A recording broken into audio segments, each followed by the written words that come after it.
Hello, everybody, and welcome to Swiss Cyberstorm. My name is Catherine Chapman, and I will be moderating. I have the privilege of moderating the sponsor track today, so thank you for joining us. We have a very exciting first presentation to kickstart the day with Florian Hartmann, who is standing here to my left. He's the senior sales engineer at CrowdStrike, focused on the region of Germany, Austria, and Switzerland. And as we know, every day, cyber criminals, state-sponsored adversaries, and others are trying to exploit systems and networks belonging to all types of organizations. So in this presentation, we're going to get a real-world view from our CrowdStrike experts who are at the front lines, and Florian will be giving us some insights that are going to inform your strategies in the months ahead. So save your questions to the end. We'll have about 5 minutes for a Q&A. And with that, it's all yours, Florian. It's an in-person event. Can you believe it? Not really. So, yeah, good to be on stage back, but after 1.5 years doing all these online events, it's like kind of strange. I said, oh, I'm missing my separate watch to see if I'm good in the presentation and all these kind of things. So kind of strange to be nervous for a 30 minutes presentation, but thank you for all coming. Great to be here back. And the topic I've brought with me is all around threat hunting, because I thought about, not really about supply chain, should have done this actually, as CrowdStrike did a lot of like SolarWinds, for example, where we investigated and was one of our largest incident response case and kind of supply chain topic. But I said, look, it's a hacking event as well. And what I think is, let's try to give an overview about the other side. So we do active threat hunting as well. So from our customer side, we see what's going on in real customer environments. And I brought a topic here around, oh, that's just me. So since a long time here in the market, Germany, Austria, Switzerland, 1.5 years only at CrowdStrike. So there are, but let's go into the agenda. I mean, it's such a big topic, and we have 30 minutes. This is based on our threat hunting report we just published. It's 60, 70 pages or so with real life examples, with parts of code, with PowerShell code, and all the things we see real life in our customers.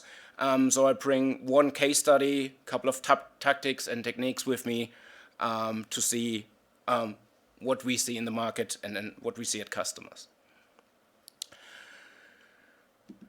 And we at CrowdStrike, and so we just had a break, and someone came to our booth and said, "Oh, CrowdStrike, right? You're these EDR guys. You have this product, correct?" I said, "Yeah, but product is not all, and we did not start just with a product. And when you think about CrowdStrike, we always say technology can't do everything. There always needs to be trained hunters. There needs to be trained experts in operational, and there needs to be the tools. So we bring on one side some tools, but we bring training, we bring incident response, threat intelligence capabilities, and all that kind of stuff. So when we want to stop breaches, and there's normally such a typical CrowdStrike slide saying we stop breaches. So with everything we do, we try to stop breaches together with our partners and customers. And it's always not just adding a tool and we are done. We have so many examples where it was clearly from stolen credentials, from native tools, etc., where there needs to be more than just a tool detecting it and it's done. So, as I said, the topic today is more around threat hunting. We don't talk about products. We don't talk about the other interesting features on threat intel or incident response. But just to understand, our threat hunting capabilities are only for customers with our tool. So everything we see in our report, everything we see in the wild is based on data we collected from our customers. So it's, if someone says, well, but we have a different view, that's fine. It's possibly because of other data you collected. So what is threat hunting? I mean, actually the process of threat hunting is, it's about statistical methods, it's about thinking how an attacker would work, analysis of data, creating your own tools, and it's, I would say it's additional to the standard machine learning and detections, whatever, to really search event data you have in the different tools and search for the unknowns of attacks. So that's what our team, it's called Overwatch, is doing as well. We are searching the EDR data, we enrich it, and based on that, what we want to find is clearly these stealthy attacks, active intrusion, someone doing hands-on keyboard, and of course these specific e-crime attacks, etc. Our team, the Overwatch team, has a so-called methodology, it's called search. So we get from our customers these events, it's around 6 trillion events per week, which we can use and search through it. We do some statistical analysis, some searches before, then we create these so-called hunting leads, and then a team of persons, the hunting group, picks the event up, searching into the data. They are checking this with the information from our threat intelligence team, analyze the data, and so on and so on. And then at the end, which the C communicate is, what these Overwatch people are doing is not, let's say, remediation and going to the customer. What they create is just a detection or incident in the product actually, and tell the customer, you have to look at this, we checked it, it looks like hands-on keyboard, or there are some strange tools or system tools used in a strange way, you should look at this, and based on the command and control IP address, it could be this adversary, for example. So the Overwatch team is, let's say, really focused 24/7 on hunting, then they communicate, and that's it. They can communicate with a customer, but normally it's informational, and that's it. And based on all these events we have, we create different reports, and that's for the 2021 threat intel report we have here, or the threat hunting report. A couple of observations we have in general. When we think about this MITRE attack and starting from initial access and all these different steps up to lateral movement, what we clearly see is that the time from an initial access from an attack up to the lateral movement is going down. So a lot of so overall the intrusions it's around 1.5 hours where we see from an initial access to lateral movement. And more than 30% of them are less than 30 minutes. So from an attack, from initial access up to moving in that customer environment. I mean, one topic we see and what we have in the other report for threat intelligence is there's a lot of, let's say, stolen and compromised accounts on the black market, on the forums. And more of these actors, they are, let's say, buying these credentials, using them within a binary, for example, and if they just go into a custom environment and someone executes the file, they already can do lateral movement because within that binary file, they have stolen credentials, so they already can start and have don't need to do, let's say, the privilege escalation, all these steps before. One of the most active e-crime actors is clearly Wizard Spider, and we hear later on from him. What we see is a lot more of crypto checking. Crypto checking and all this crypto topic, where we see a lot is not just e-crime, it's even North Korea as well, but that's the threat intel topic about who is doing that. And it's even nation states who are doing this. So from the targeted intrusion is more kind of the nation states, and we are famous for clearly saying we attribute, we are really trying to attribute who is attacking it. You will see in our booth these faces and let's say a panda and a bear and so on. So when you see something with panda, it's Chinese, kitten is Iran, bears are Russian actors. Yeah, and currently we clearly see a spike in activity with Vietnam and North Korea. But when you see the overall picture with the whole trend about 1 year, most of the targeted attacks are from China. Yeah, there's a spike about Microsoft Exchange servers. I think everyone, it's nothing new, nothing put on a slide which is, hey, this is very new, but it's based out of our statistic where you clearly see this as well in our customer environments. From the verticals, a lot is on technology, IT communications, target attacks is clearly telecommunications, healthcare is a lot. So if we think about even the COVID pandemic, healthcare and academic are quite often attacked. It's not just e-crime. It's nation-state attacks to get results, etc. as well. I mean, when I think about last year, for example, in Germany, there was a famous ransomware in a hospital where they had to drive someone who was injured to a different hospital because everything was encrypted. That was in the news. So this was more on e-crime. But when you think about healthcare and academic on results and vaccination and so on, there are real attacks in terms of let's say the nation-state attacks. So when we think about Europe and EMEA region, most of the attacks we see is still Windows operating system. Lots on from a threat type. It's e-crime, and the adversary we see everything you see with Spider. Spider are our adversaries for the e-crime. So everything with Wizard Spider and whatever, Carbon Spider, Pinchy Spider, everything. We have an encyclopedia about 150, 160 of these adversaries and who is doing which kind of attack.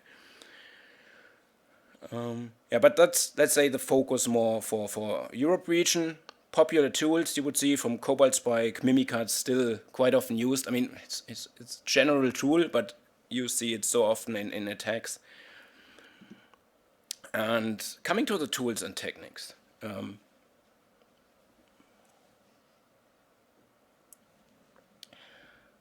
It's maybe interesting for the other side to see what is actually used, and it's sometimes really interesting to see, oh, that are classical tools, not really specifically created.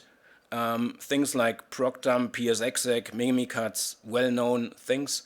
Even when you think about targeted intrusions or clear attacks from the nation states, we quite see typical things like Nmap or OpenSSR, but based on how they are using it, based how really the command is created, we can attribute it sometimes really to a group of people that are attacking. It's like reading the hand signature. So my colleague in Germany, he came from a Bundesverfassungsschutz and is one of our threat intel. And he said, yeah, in the past he was engaged in a lot of these threat intel engagements. And he said, oh, that looks like someone from Russia because how someone created his signature, how someone used the commands. And then he said, but based on the IP addresses and based on that, no, that looks like someone from Iran who was trained from Russia. So they clearly can see who it was, and it's not always possible to clearly target it. We try that, but it's the most of the attacks we say it's unknown. But on the other side, we want to try to attribute and say this is the nation state or this is the e-crime group who created Ryuk ransomware and is using it and so on. So it's really a mix of threat intel, who's doing what, with what we are seeing in the customer environments from the commands. It's maybe a little bit small, but it's really the MITRE attack map, and then what you see in more dark web is clearly what we see more in the attacks. That was actually in a couple of slides put together. The main part is clearly what do we see, and it's more and more around valid accounts, which are quite used, so you don't have to do the first steps in initial access. We see a lot more on what kind of tools are used, account discovery. So a couple of clearly attack tactics which are more read, are more often used, like here bit jobs, etc., are used for the different attack tactics.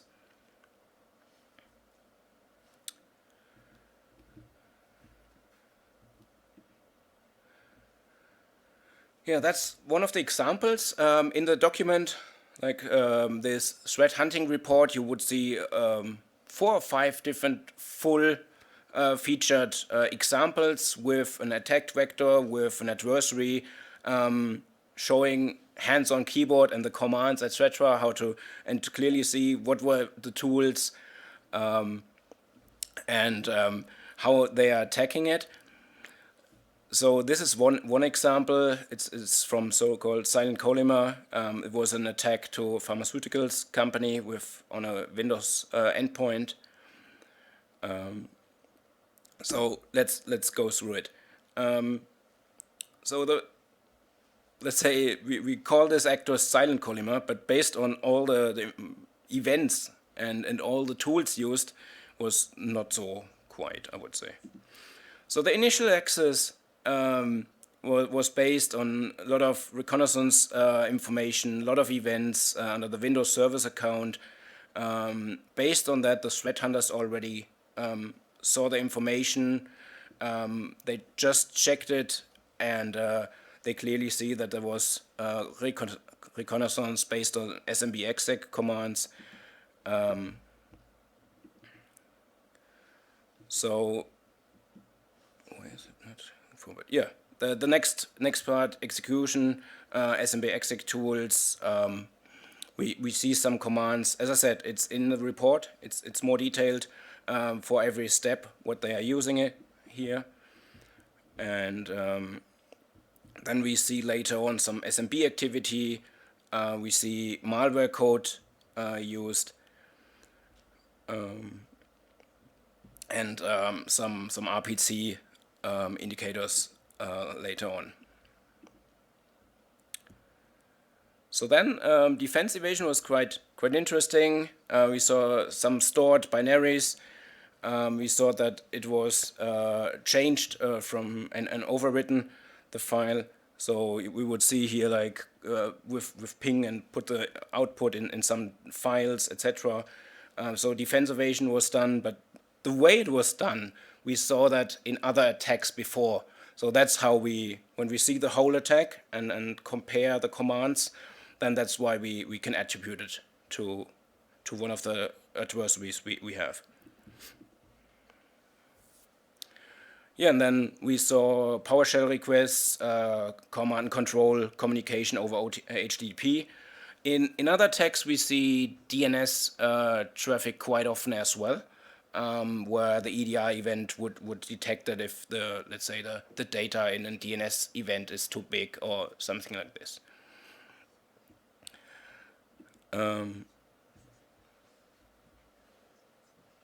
So yeah, another tool that was used was Val4,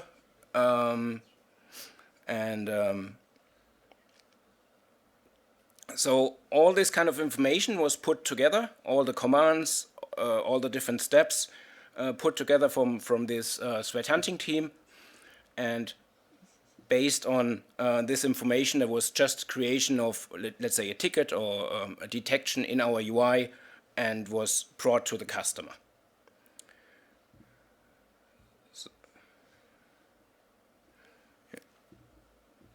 We see the PowerShell. Yeah.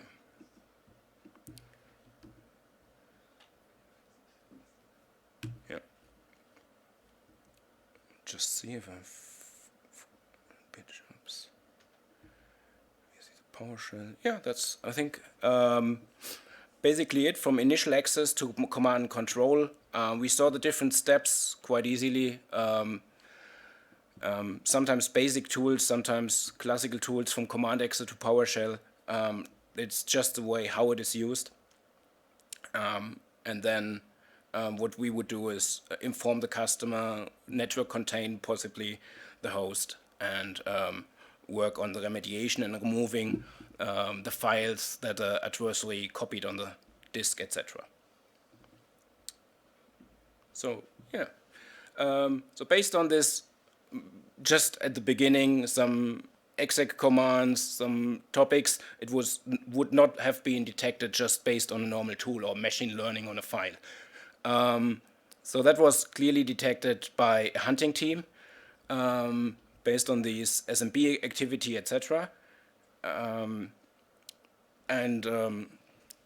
just to find these kind of attacks, one recommendation here is clearly install a sensor, install an EDR system, whatever kind you have or would prefer, to all hosts. So make sure there are no blind spots, install it everywhere to get all the events and search in it. Monitor service account activity, limiting access, etc. I mean, the basic stuff from multi-factor authentication, etc. And then if you're doing the hunting on your own, hunt for like malicious services, hunt for specific commands, maybe users that are not doing normally these kind of commands, and let's say not admin jobs. Yeah, and the other part is remote user connections, and connecting to shares, etc. So in general, when we see all of the attacks, when we see the different other examples we have in the report, what we see on recommendations is clearly use whatever you have in tools, make use of a tool that collects lots of data in terms of different kind of events, and make it easily accessible. I mean, I have customers saying, I use your tool, it's fine. I have other customers saying, I use your tool, I use a data exfiltration tool, and all your events go into Elastic, put into other tools as well, coming from the network, etc., and then searching in that tool. Whatever is best for you, have an environment and do clearly kind of an hunting, and if not, have a partner doing the hunting as an additional step to just antivirus and indicators of attack and all these kind of nice features. But there are attacks, and from a CrowdStrike perspective, if you think about the adversaries, like they have their tools, they have their standard malware, they have their specific let's say configurations, and at the end they are humans that have their experience, and that's what we clearly need on the other side as well.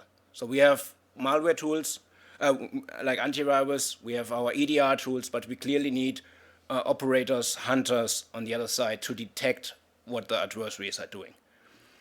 And that's clearly when you have a security platform, use it effectively, install it everywhere, and yeah, as I said, the adversaries don't stop. So we have calls on the weekend as well from our incident response teams, etc. The same if you're working at home, they don't stop here at all. So we have to adapt and be ready to find the adversary. Yeah, that's more IT hygiene, I would say, but it's still a big topic. So patch management, remove unneeded software because it could be used for attacks, and really know what you have in your environment. And yeah, that's clearly the typical part of securing your environment with strong password policies, multi-factor authentication, and you can use tools for even identity protection as well.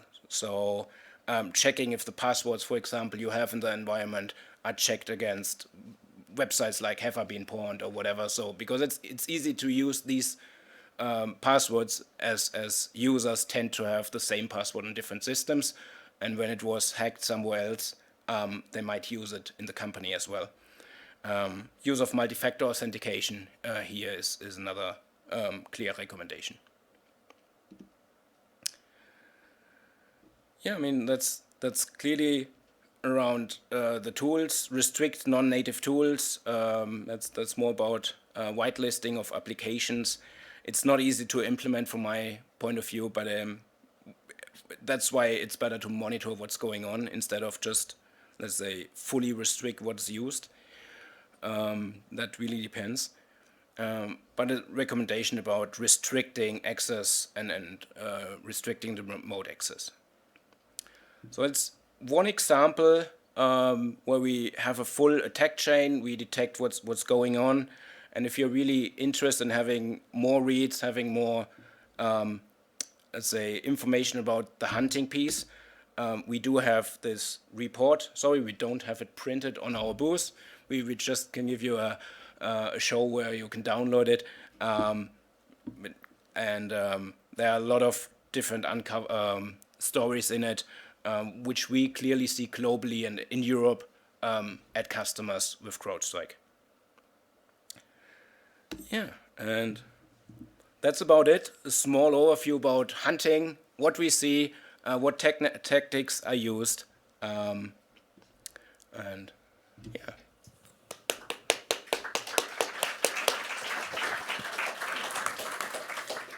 Brilliant. Thank you, Florian. How was it being away from a computer screen? I think he did very well. No. We have a couple of minutes before our next presentation. Does anyone have any questions that they'd like to ask Florian? A lot of great insights from that presentation. Here's one. What do you do with the data? If you have identified a hiker group or something like that, do you go to the law enforcement, or what do you do? So, let's put it. So the so from the CrowdStrike perspective, we sell this Overwatch teams kind of a product feature, and we inform based on the contract our customer. And if the customer is a so-called Falcon Complete customer, which is an MDR service, we inform internally the Complete team, and they will do the remediation and inform in a report the customer itself. Based on these recommendations, I've seen, so last year in a POV for the normal product, we had someone in a POV clicking a phishing mail, and it all came down to downloading second and third states malware, implementing it. Was my first time in a POV where I had this. I reported it directly to the manager of the IT department at this customer. We gave him the Overwatch reports and let him know and say we have the data in Europe only for 7 days with all data. That's something about DPA and where the data is. But we inform just the customer in that case and can recommend to go to, let's say, to law enforcement, etc. But that's our view on that. Thank you. We probably have time for 1 or 2 more questions. Another question in the audience? One here. Feel free to introduce yourself as well and say where you're from. Hi, my name's Tom, and I'm leading cybersecurity at a consulting firm. So, what is the reason that telecommunication went that much up from a targeted attack perspective? So that was a significant increase that you have shown. Yes.